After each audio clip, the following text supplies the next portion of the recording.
Bonjour et bienvenue à cet épisode du Whisky Brunch. Aujourd'hui, on fait le tour de la distillerie indienne Amrut et de ses whiskies. Slanja!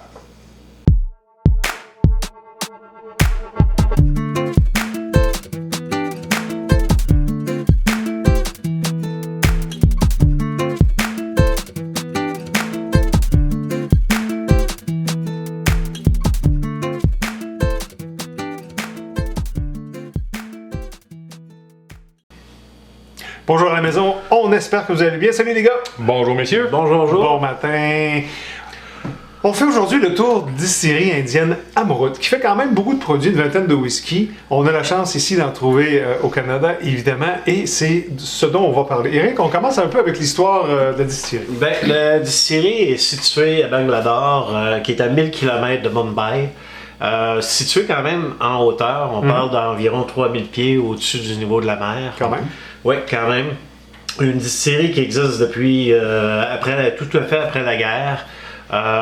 Dans une très grosse ville, on parle d'environ 12 millions de personnes au niveau... Une ville typique de l'Inde. Je veux dire, dans le sens, c'est absolument. Qui est devenu, je pense, le pays le plus populeux au monde, justement récemment. Exactement. Donc, une distillerie qui a débuté tranquillement, mais qui offre quand même des beaux produits.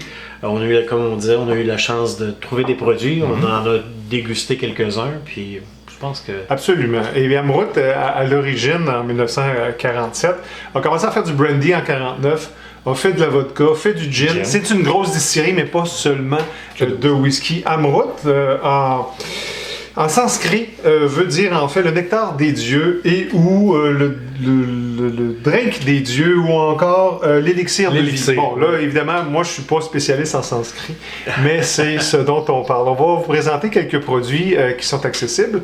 Et on part avec toi, Martin. Ton produit, qu'est-ce que c'est? Ben écoutez, moi, je vous présente... Vous me connaissez, moi, j'aime les blended. Donc, je vous présente l'amalgame. L'amalgame, c'est un blended que la distillerie fait. Pur malt, dans le fond, ils vont faire un blend côté peated. Donc, on va chercher un petit côté... plus tard, on a déjà discuté, j'avais trouvé des blended aussi un petit peu peated comme ça dans certaines autres distilleries. Fait que j'étais content de le trouver. Quand on regarde le produit, c'est un produit qui est quand même accessible. Il a à la SAQ. Absolument. Présentement, il n'y en a pas en inventaire, mais on parle d'un produit à 67,50$, proche de 68$, ce qui n'est pas énorme pour un produit. On parle d'un ABV de 42,8, donc 43, c'est quand même assez relativement doux. Au nez, je ne vous mentirai pas, c'est fruité. Absolument. C'est ce qui vient le plus vite. On va parler une petite odeur de miel. Je vais même trouver, je sais que je suis encore champ gauche, le pain frais. OK. Je sais pas comment déterminer ça, mais une espèce de l'odeur du lait, du sucre mélangé, de l'eau, l'espèce d'odeur du pain frais, ça me revient beaucoup. Bien sûr, il y a le pic, on se le mentira pas. Il est là. Puis même le petit côté cendré, je pense, du pic. Le petit côté hache qui revient, qui ressort. En bouche, écoutez, oui, le peat, le côté charred des barils, carbonisés. Carbonisé, oui. On va le trouver. Le petit côté léger, c'est pas beaucoup. Puis moi, je trouve que, je vais le dire comme ça, une amertume de petits fruits. Donc, plus sûr. C'est pas une amertume de citron surette. Surette un peu, ouais. Tart en anglais, mais comment bien le définir? Mais vraiment, on relie aux petits fruits rouges. Okay. C'est le petit côté qui revient, fait que une framboise, une camerise, tu sais, le petit côté sûr qu'on va trouver comme ça. En bouche, on parle vraiment d'un très moyen. C'est fruité, c'est plaisant, c'est easy peasy. C'est quand même un super beau produit pour un blend. Absolument. Puis c'est un blend et il est peated, mais parce qu'il utilise aussi des maltes qui viennent d'Écosse, en plus des maltes indiens. Donc c'est quand même un amalgame super intéressant. De mon côté, je vous présente le single malt. Donc c'est vraiment un single malt purement indien à 100%, 46% d'ABV, autour de 60$. Celui-là, je pense qu'on l'a trouvé un petit peu plus dans une autre région du Canada, sans la nommer comme telle. Alors, ce qu'on va trouver, évidemment, c'est très malty, c'est très malt. On sent le grain, un peu de citrus, un peu aussi d'abricot qu'on peut trouver là-dedans. Au nez, c'est vraiment intéressant. On est encore dans l'Amrut, et il y a quelque chose de particulier qui est... Moi, je trouve floral, mais ça, c'est vraiment mon nez qui me donne ça, qui est un pétale très doux de fleurs. Mais j'avais ça aussi dans le mien, puis je pense que est-ce que ça se peut que ça soit vraiment le malt indien qui amène cette saveur-là. C'est peut-être le fait qu'ils sont à très haute altitude qui fait c'est ça qu'il y a une distinction. Hein. Et l'orge aussi, ben là, on ne sait pas, il vient évidemment d'Inde, mais dans les conditions dans lesquelles il pousse, ben, ça donne une orge qui est évidemment quand même assez particulière. Au palais, on a vraiment un miel, on le sent un peu, mais au palais, c'est un job. Garde-toi. Absolument. Et là, on a l'abricot. Et ce qu'on appelle, quand on fait des gâteaux pendant les fêtes, tu parles souvent du allspice. J'appelle les épices d'hiver. Les épices d'hiver. La cardamome, exactement. La cannelle. C'est un bon finish qui est assez présent. Pour un produit autour de 60$, sérieusement, si ça vous tente d'aller vers l'international, et d'essayer un whisky indien, l'Amrut Single Malt, c'est leur produit de base. Je vous le recommande fortement. De ton côté, Eric, qu'est-ce que tu nous présentes? Eh bien, moi, je vous présente un peu le même produit que Martin, mais c'est un Single Malt. Donc, tu vas du côté puriste. Mais peated à la fois. Oui, exactement. Donc, c'est un produit qui, lorsque j'avais goûté au Blended, je l'avais trouvé peut-être une coche en dessous de celui-là qui est différent, mais qui est plus tourbé, plus... Le peated est plus présent, effectivement, dans le single. Il est très léger quand même dans le blend. Exactement.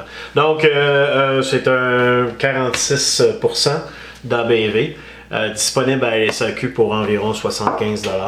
Un beau produit. On a au nez, on va sentir un peu le caramel, l'abricot. Vraiment des côtés épicés un petit peu au goût.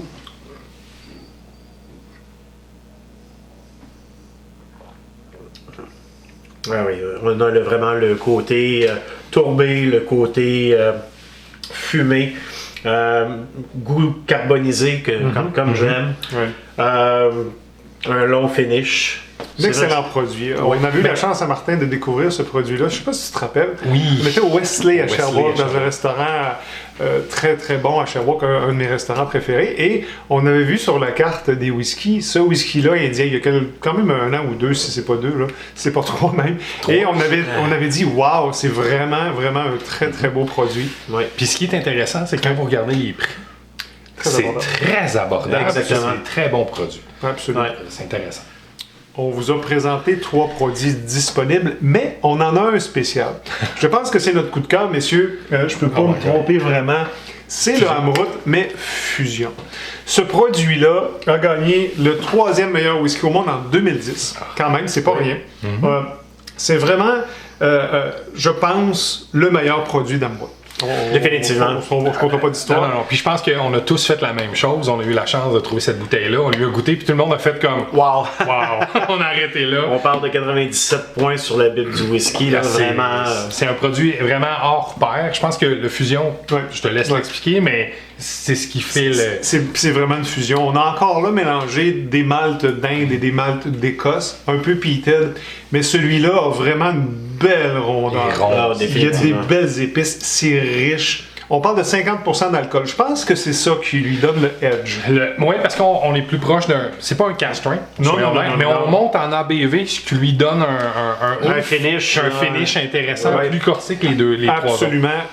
Très, très beau produit. C'est la chance de mettre la main là-dessus. À la fin, on a les épices, on a de la marmelade. C'est vraiment long. Beaucoup d'orange. Moi, je trouve que le confit d'orange est vraiment présent, puis c'est vraiment... Au nez, un peu de chocolat. Même, on peut sentir... On avait parlé, quand on y avait goûté, un peu de chocolat, mais assez foncé, ou une crème chocolat, un peu crémeux. C'est ça, j'allais dire. On associe souvent le chocolat au côté crémeux en bouche. Je pense que c'est ça. Puis ce produit-là, puis souvent, on peut... Comment je pourrais dire ça? Des fois, on va penser que c'est huileux, des fois, on va penser que c'est crémeux. Lui, on va vraiment tomber dans le crémeux, l'espèce d'enrobage qu'un chocolat vous laisse dans la bouche, de rondeur. Il possède vraiment très bien. On vous le recommande encore une fois, le Amrut Fusion. Au niveau de la distillation comme telle d'Amrut, ils utilisent l'eau de l'Himalaya. Parce qu'ils sont tout prêts. Par contre, cette eau est ensuite filtrée par osmose parce qu'il y a quand même un petit peu d'impureté, mais ils sont très, très, très piqués sur l'eau qu'ils utilisent là-bas. C'est une des seules distilleries aussi qui utilisent 3 stills. Ils ont le wash, dans lequel le produit comme tel. Le principe régulier. C'est ça. Ils ont le spirit still, mais ils ont aussi un style intermédiaire, beaucoup plus petit, de 2000 litres, qui va encore épurer plus le whisky avant de le mettre dans le baril. Okay.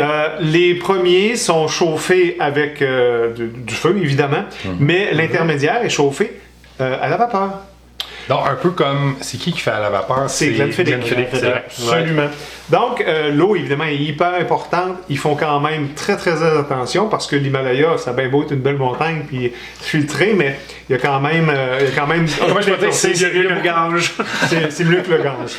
Mais il y a beaucoup d'alpinistes. Puis maintenant, l'Himalaya est quand même...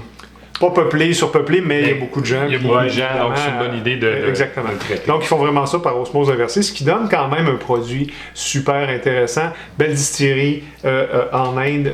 Parmi plusieurs, il y a la Rampo aussi. La Rampo, auquel quelques produits. Donc, l'Inde se distingue de plus en plus avec de très, très beaux whisky. Ça fait le tour de la distillerie Amrut et le produit. Messieurs, merci beaucoup. On espère à la maison que vous avez apprécié. Oui. Si c'est le cas, merci de nous laisser un pouce en l'air. Abonnez-vous si vous ne l'êtes pas déjà. Laissez-nous des commentaires. Si vous avez apprécié peut-être des Amrut ou si vous avez trouvé un des autres produits. Je veux dire, la chance d'avoir mis la main sur d'autres produits. Laissez-nous un commentaire. Ça nous fera super plaisir de vous lire et de vous répondre. Et d'ici là, on vous dit... Drum on!